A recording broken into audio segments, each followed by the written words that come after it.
Data houses the RP software solution.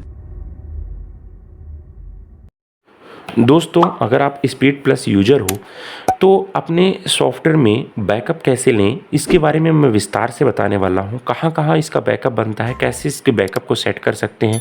Google drive में अगर backup करना चाहे तो क्या करें, ऑटोमेटिक बैकअप रखना है तो क्या करें, पेन ड्राइव में बैकअप लेना है डेली तो क्या करें।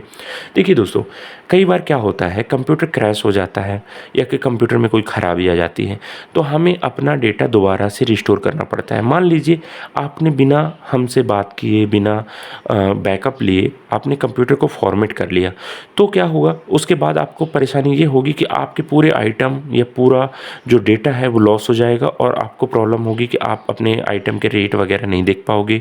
जो पुराना ट्रांजैक्शन आपने फीड किया है, जो पुरानी मेहनत की है आपने, वो आपके किसी काम में नहीं आएगी। आपको दोबारा से सारी एंट्रियाँ करनी पड़ेंगी और उसमें तकलीफ़ ये होगी कि आपका दोबारा से टाइम वेस्ट होगा। ठीक है, तो टाइम वेस्ट ना हो, आपको प्रॉब्लम ना आए, उसी के लिए हम इस तरह की वीडियो बनाते हैं। तो आप पहले तो वीडियो को लाइक कर दीजिए और चैनल को सब्सक्राइब कर लीजिए और देन उसके बाद हम आपको बताते हैं कि इसमें बैकअप कैसे लेना है। स्पीड प्लस सॉफ्टवेयर में अगर आप बैकअप लेना चाहते हैं दोस्तों, तो सबसे पहले आपको देखिए आइकॉन के ऊपर जाना है। ठीक है, एक सबसे बढ़िया बैकअप का तरीका है कि आप इसके प्रॉपर्टी में जाके देख लीजिए कि ये सॉफ्टवेयर चल कहाँ से रहा है। मैं प्रॉपर्टी में क्लिक करूँगा और यहाँ पे देखिए मेरे को दिख रहा है कि डी के अंदर स्पीड प्लस 9.0 फोल्डर से चल रहा है। तो मैं सिंपल जा करके माई कंप्यूटर में जाऊँगा, डी ड्राइव में जाऊँगा और अपना स्पीड प्लस 9 का फोल्डर कॉपी करूँगा और जहाँ पर भी मेरी पेन ड्राइव होगी, ये सिंपल मैंने कॉपी किया और जहाँ पर भी मान लीजिए एफ ड्राइव मेरी पेन ड्राइव है तो यहाँ पे जा करके और राइट क्लिक करके मैं पेस्ट में क्लिक कर दूंगा तो मेरा पूरा बैकअप ऑटोमेटिक हो जाएगा। सिंपल तरीके से बैकअप हो जाएगा। ठीक है, अब इससे फ़ायदा क्या होगा कि भाई आपका जो बिल के फॉर्मेट हैं, जो आपके कुछ भी डिज़ाइन हैं, कुछ भी डेटा है, सब कुछ ऑटोमेटिक वो पूरा बैकअप ले लेगा, है ना। तो सिंपल आपको डी ड्राइव में अपना जो स्पीड प्लस फोल्डर होता है उसको कॉपी करके पेन ड्राइव में पेस्ट कर लेना है। एक पहला तरीका। दूसरा तरीका क्या होता है, हम जब स्पीड प्लस ओपन करते हैं तो देखिए यहाँ पे हमें ये बताता है कि हमारे पास डेटा कहाँ से चल रहा है। ठीक है, तो ये हमें दिखा रहा है, मान लीजिए मैंने सिर्फ गारमेंट का गया तो यहाँ पे देखिए पाथ दिखा रहा है कि ये डेटा कहाँ से चल रहा है ना। तो मैं यहाँ पे जाऊँगा और इसको सेलेक्ट करूँगा और कॉपी करके यहाँ पे कंप्यूटर में पेस्ट करूँगा। यहाँ पे पाथ में मान लीजिए माई कंप्यूटर खोल के मैंने पेस्ट किया और इंटर किया तो यहाँ पे आ गया। इस पूरे फोल्डर को मैंने कॉपी करूँगा और जहाँ पर भी मुझे पेस्ट करना है, मतलब कॉपी करने के लिए मैंने सेलेक्ट किया और इसको कॉपी किया और जहाँ पर भी मुझे पेस्ट करना है मैं उसको राइट क्लिक करके सिंपल यहाँ पे और पेस्ट कर दूँगा तो मेरा पूरा बैकअप हो जाएगा। ठीक है, पेन ड्राइव में अपने बैकअप हो जाएगा। तो दूसरा तरीका ये है। तीसरा तरीका है कि हम सॉफ्टवेयर से ही यहाँ पे क्लिक करेंगे कंपनी और यहाँ पे बैकअप माई डेटा में जाएंगे और यहाँ पे हम देख लेंगे कि कहाँ पे हमें बैकअप लेना है। फॉर एग्जांपल मुझे लेना है डी ड्राइव में, है ना, तो मैं यहाँ पे डी ड्राइव सेलेक्ट कर लूँगा। मुझे लेना है सी ड्राइव में तो सी ड्राइव सेलेक्ट कर लूँगा। किसी भी जगह मुझे बैकअप लेना है तो मैं उसको सेलेक्ट कर लूँगा सिंपल और ओके करूँगा तो ये मेरा बैकअप हो जाएगा। ठीक है, तो इस तरह के बैकअप में सिर्फ डेटा बैकअप होता है। आपके जो बिल के फॉर्मेट वगैरह हैं या बारकोड का आपने कस्टमाइजेशन कराया है या कोई रिपोर्ट कस्टमाइज़ कराई है तो वह नहीं बैकअप हो पाती, है ना। तो इस तरह का बैकअप आप एक पहली बार तो स्पीड प्लस 9 का पूरा फोल्डर कॉपी करके रख लीजिए और फिर देन उस तरह का बैकअप लेते हैं तो चलेगा, हम वापस से डेटा रिस्टोर कर लेंगे।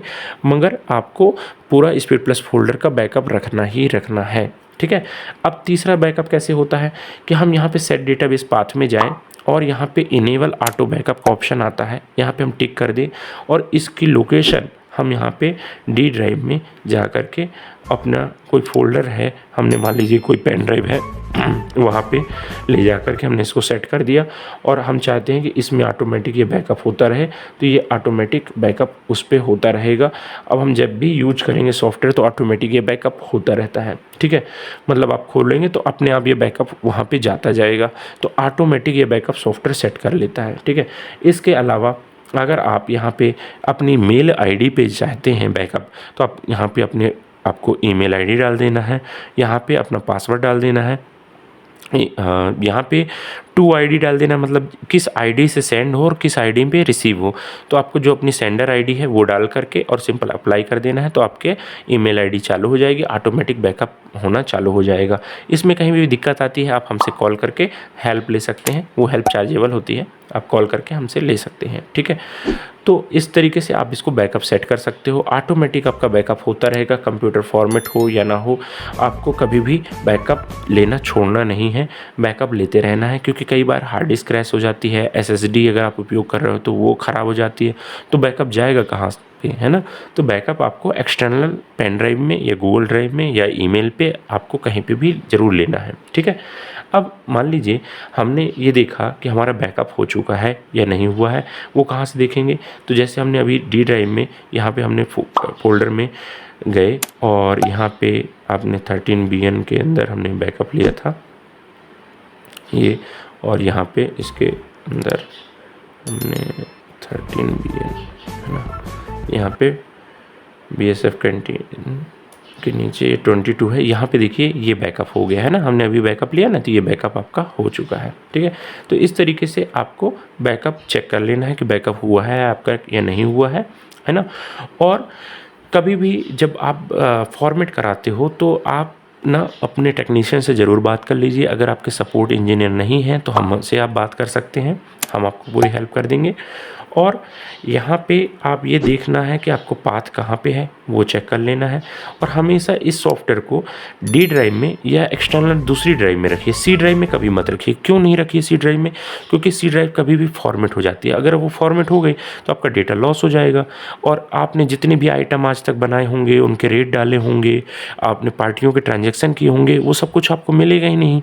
तो आपको डेटा बचा कर रखना है, अपना सुरक्षित रखना है, अपने डेटा की सुरक्षा रखनी है।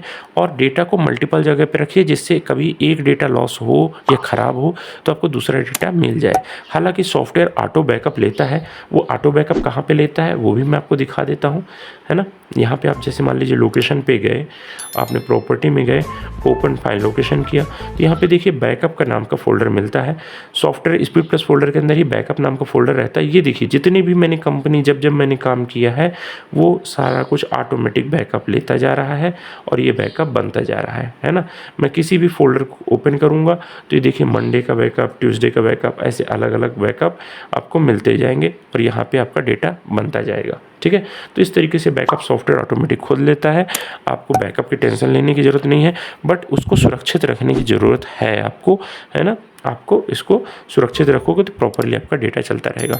तो अभी तक अगर आपने मेरा वीडियो लाइक नहीं किया तो एक बार लाइक कर दीजिए, कमेंट करके बताइए कि वीडियो कैसा लगा, और आपको इसके बारे में कोई सुझाव देना हो तो वो भी मुझे कमेंट करके बताइए। और चैनल को सब्सक्राइब ज़रूर कर लीजिए, हम कुछ ना कुछ आपको बिजनेस के लिए लेके आते हैं जिससे आपके बिजनेस को चलाने में आसानी हो, आपको मैनेज करने में आसानी हो।